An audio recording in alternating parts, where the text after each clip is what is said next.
of project is to turn on and off LED using blind cap. In this project, we use the component is ESP8266 node MCU. We can see this LED, USB cable, and blind cap in your mobile phone and Wi-Fi connection. Software use Arduino IDE, blind mobile application.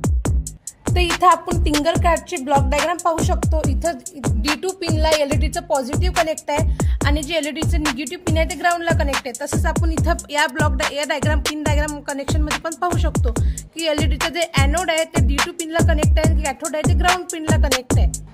In this diagram, we use a LED resistor for protection purpose. This is not required to use. आपण हे circuit कसं assemble करूया ते पाहूया. Firstly इथं node MCU मी connect केलेला आहे जो की ESP8266 आहे आणि एलईडीचं पॉझिटिव्ह आणि निगेटिव्ह मी इथं कनेक्ट करते. जे एलईडीचं पॉझिटिव्ह टर्मिनल आहे ते मी डिजिटल पिन D2 ला कनेक्ट करणार आहे नोड MCUच्या.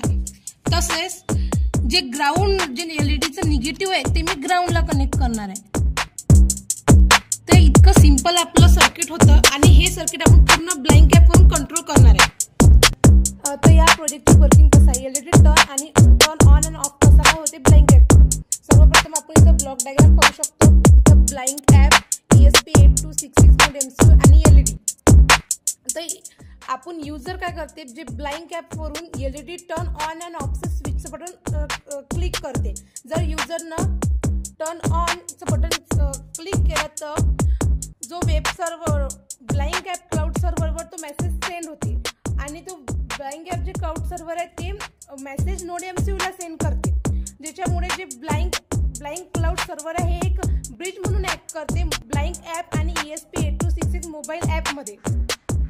आणि आता जेव्हा तो सिग्नल नोड MCUला मिळते की आपल्याला एलईडी ऑन करायचा सिग्नल आपल्याला ब्लाइंड कॅपने सेट केला आहे, तेव्हा तो नोड MCU एलईडी पिन जे आहे त्याला हाय करते.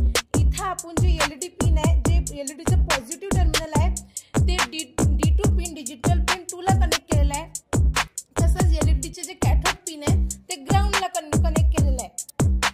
जसं आपण ब्लाइंड कॅपवर ऑनचं बटन टर्न ऑन करू, एलईडी टर्न ऑन होईल आणि जेव्हा आपण टर्न ऑफचं बटन क्लिक करू तेव्हा एलईडी टर्न ऑफ होईल.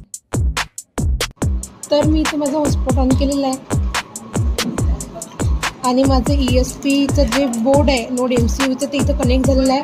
आता आपण ब्लाइंड कॅपवरून एलईडी टर्न ऑन आणि ऑफ करू. तर मी आता एलईडीच ब्लिंक कॅप यूज केलेला आहे आणि हे एलईडी कंट्रोल हे टेम्पलेट मी इथं तयार केलं आहे. त्याच्यावरून आता मी एलईडी